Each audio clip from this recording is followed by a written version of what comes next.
తింటా ఉందని. ఇదే కదా. దీనికి నేను ఒక మత్స్యకారుడిగా నా జీవనోపాధి అయితే నేను మీలాగా ఎలా ఆలోచిస్తాను, నేను కూడా అట్లాగే ఆలోచించాను. అంతేగాని నేను ఒక డిప్యూటీ సీఎంగా ఆలోచించలా, ఒక ఎమ్మెల్యేగా ఆలోచించలా, ఒక సాటి మత్స్యకారుడిగా ఎలా ఆలోచించాలో అట్లాగా ఆలోచించి మాట్లాడాను.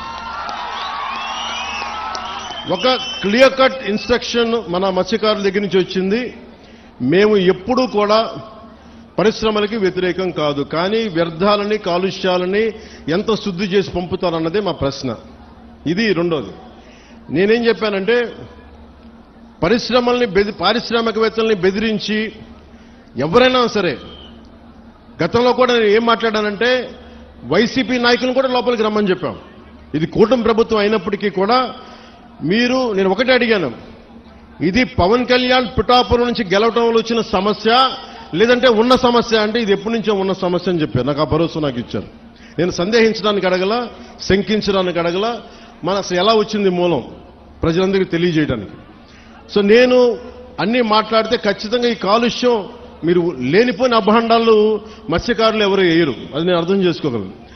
మనం మత్స్యకారులందరూ ఎలా ఉంటాం, కష్టపడతాం, ధైర్య సాహసాలతో సముద్రంలోకి వెళ్తాం, వేటపడతాం, చిన్నపాటి గొడవలు ఉంటాయి, కానీ కక్షలు కారుణ్యాలు పెట్టుకునే జాతులు కావు. మనం గొడవ పడతాం, వేటకెళ్లేవాడికి కోపం ఉంటుంది, వేటకెళ్లేవాడికి పౌరుషం ఉంటుంది.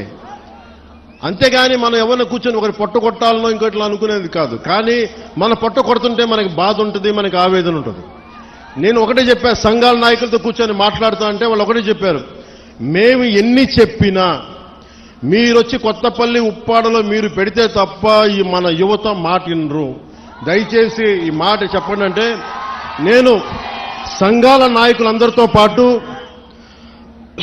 మత్స్యకారి పెద్దలందరితో పాటు చాలా మంది యువతను అడిగాను. దాదాపు 8-9 మంది యువతతోనే ప్రత్యేకించి అడిగాను. చెప్తే వాళ్ళు చాలా ప్రోగ్రెసివ్గా ఉన్నారు.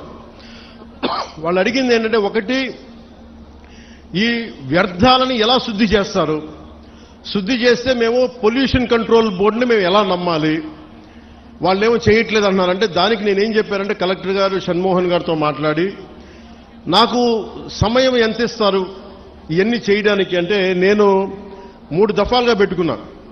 ఈ 3 రోజుల తర్వాత మళ్ళీ నేను ఒక పడవ తీసుకొని మీరు ఎక్కడైతే వ్యర్థాలు వస్తున్నాయో, ఎక్కడైతే మన మత్స్య సంపద నాశనం అయిపోతుందని మీరు చెప్తున్నారో వాటిలో ఒకసారి నేను వెళ్ళి చూస్తాను.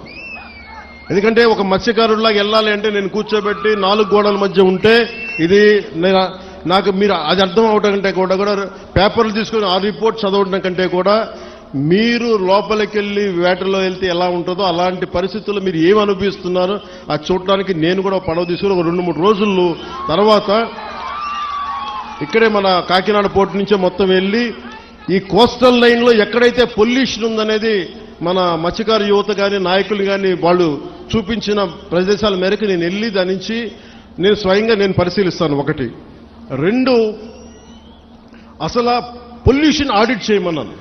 అది దివీస్ కావచ్చు, అరబిందో కావచ్చు, డెక్కన్ కావచ్చు, చిన్న చితక పరిశ్రమలు ఏమున్నాయో. అలాగే నిమ్మకాయల చినరాజప్ప గారు కూడా మాట్లాడుతా పెద్దాపురం నుంచి ఆయన కూడా ఏమన్నారంటే, సార్ ఇక్కడ ఇది ఒక్క సమస్య కాదు, దాదాపు 27,000 మంది ప్రత్యేకించి ఒక పరిశ్రమ ఉంది పెద్దాపురంలో, అది కూడా కాలుష్యం కాలువల్లో వదిలేస్తున్నారు. ఆ కాలువలు మనం ఉప్పాడ దాకా వచ్చేస్తున్నాయి, కాకినాడ దాకా వచ్చేస్తున్నాయి, మొత్తం పంట పొలాల్లోకి వెళ్ళిపోతుంది ఆ కాలువ, ఆ నీళ్లు. దానివల్ల అదే భూమిలోకి ఇంకిపోయి అదే మనం ధాన్యం కూడా తింటా ఉన్నాం, దానివల్ల ఒళ్ళు కూడా పారైపోతుంది, క్యాన్సరస్ అవుతుంది అనేది.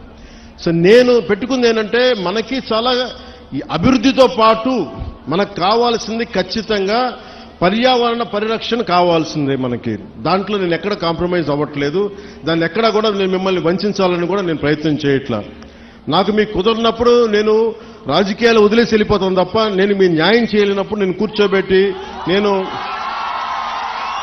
నాకు నిజంగా మీ గుండెల్లో పెట్టుకున్న అభిమానం కంటే కూడా నేను పదవులుగా నేను చూడండి. కాకపోతే ఈ పదవి ఉన్నది చాలా మందితో కూర్చొని సామరస్యపూర్వకంగా ఎలా పరిష్కారం చేయాలి అన్నదే నా తపన. సో నేనేం చెప్పానంటే ముఖ్యంగా నేను చెప్పింది ఏంటంటే అసలు ఎంత పొల్యూషన్ జరుగుతుంది ఆ ఆడిట్ని ఒకసారి చేయమని చెప్పాం.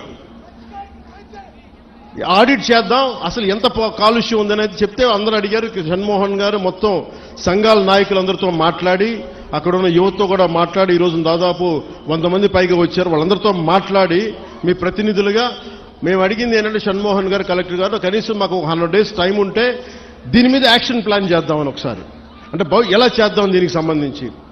ఎందుకంటే మీరు బోట్లు దెబ్బతినకూడదు, మీకు మీ వేటకి ఇబ్బంది పడకూడదని దీనికి ఏం చేయాలంటే ఒక ప్రాపర్ యాక్షన్ ప్లాన్, ఒక 100 రోజుల సమయం అని అడిగాం. సో మిమ్మల్ని కూడా నేను ప్రతిపాదిస్తుంది, మిమ్మల్ని అభ్యర్థిస్తుంది, మీ అందరినీ వేడుకుంటుంది. మాకు కనీసం ఒక 100 రోజుల సమయం కనుక మీరు ఇస్తే దీనికి ఒక రోడ్ మ్యాప్, ఒక ప్లాన్ క్రియేట్ చేసి మీ ముందు పెట్టి మీ అందరి అనుమతితోటే మనకి ఉపాధి అవకాశాలు ఉంటూనే మనకి కాలుష్యాన్ని ఎలా నివారించాలి అన్న దాని మీద నా ప్రణాళికకి నాకు కనీసం ఒక 100 రోజుల సమయం కావాలి. ఆ 100 రోజుల సమయాన్ని మిమ్మల్ని ఇమ్మని నేను ఆర్థించడానికే నేను ఈరోజు మీ ముందుకు వచ్చాను.